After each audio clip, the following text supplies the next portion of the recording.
Vibrio colliery অথবা salmonella দিয়ে যদি আপনার ডায়রিয়া হতে হয় তাহলে 1,00,000 ব্যাকটেরিয়া লাগবে ওই ডায়রিয়াটা হতে গেলে।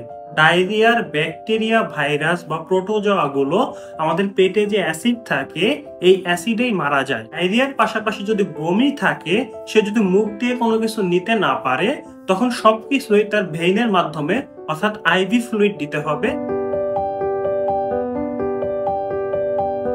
ডায়রিয়ার অর্থ হলো দিনে 4 থেকে 5 বার বা তারও বেশি বার পাতলা পায়খানা হওয়া। পায়খানা ধরে রাখতে না পারা, প্যান্টের ভিতরেই অনেক সময় পায়খানা হয়ে যায়।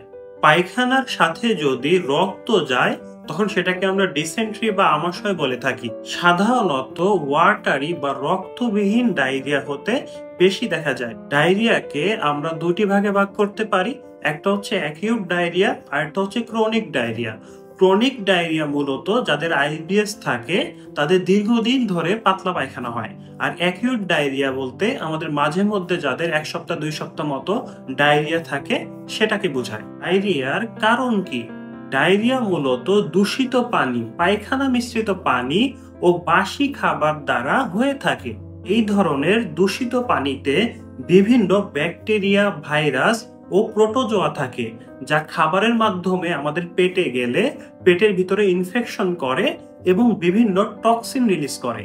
এই বিভিন্ন টক্সিন ও ইনফেকশনের কারণে আমাদের পাতলা পায়খানা দেখা দেয়। বিভিন্ন গ্রাম নেগেটিভ ব্যাকটেরিয়া যেমন সালমোনেলা, শিজেলা, ভিব্রিও কলেরা এগুলো দিয়ে কিন্তু আমাদের ডায়রিয়া হয়। অনেকে ভাবতে পারেন এই ব্যাকটেরিয়া গুলা একটা দুইটা হইলেই মনে হয় ডায়রিয়া হবে। আসলে বিষয়টা কিন্তু সেটা না। ভিব্রিও কলেরি অথবা সালমোনেলা দিয়ে যদি আপনার ডায়রিয়া হতে হয় তাহলে 1,00,000 ব্যাকটেরিয়া লাগবে ওই ডায়রিয়াটা হতে গেলে।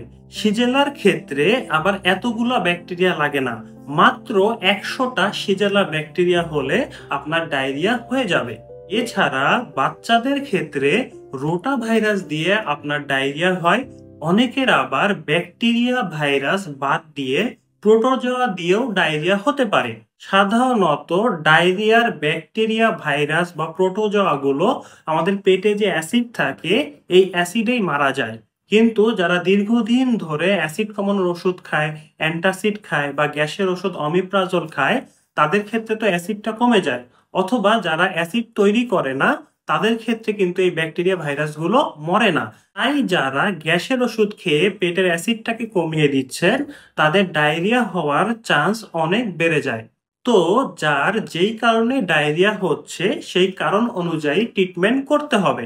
এখন আপনাদের যদি কারো ডায়রিয়া হয়ে যায় আপনারা কি করবেন? ডায়রিয়া যদি শুধুমাত্র ওয়াটারি ডায়রিয়া থাকে, অর্থাৎ পাতলা পায়খানা বেরোচ্ছে, কোনো রক্ত যাচ্ছে না, সেক্ষেত্রে আপনারা শুধু নর্মাল স্যালাইন মুখ দিয়ে খাইলেই হবে। যতবার আপনি টয়লেটে যাবেন ততবার আপনি স্যালাইন খাবেন। এখন পায়খানার সাথে যদি রক্ত যায় তখন স্যালাইনের পাশাপাশি আপনাকে অ্যান্টিবায়োটিক শুরু করতে হবে। অনেকের ফুড পয়জনিং এর কারণে ডায়রিয়া হয়। ফুড পয়জনিং এ অনেক সময় দেখা যায় পেশেন্ট বমি করে।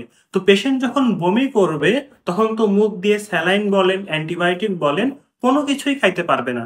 তো পেশেন্টের ডায়রিয়ার পাশাপাশি যদি বমি থাকে, সে যদি মুখ দিয়ে কোনো কিছু নিতে না পারে, তখন সবকিছুই তার ভেইনের মাধ্যমে অর্থাৎ আইভি ফ্লুইড দিতে হবে। আইভি ফ্লুইডের মাধ্যমে স্যালাইন বলেন বা অ্যান্টিবায়োটিক বলেন, যেটাই দরকার হয় সেটাই আপনাকে ভেইনের মধ্য দিয়ে দিতে হবে।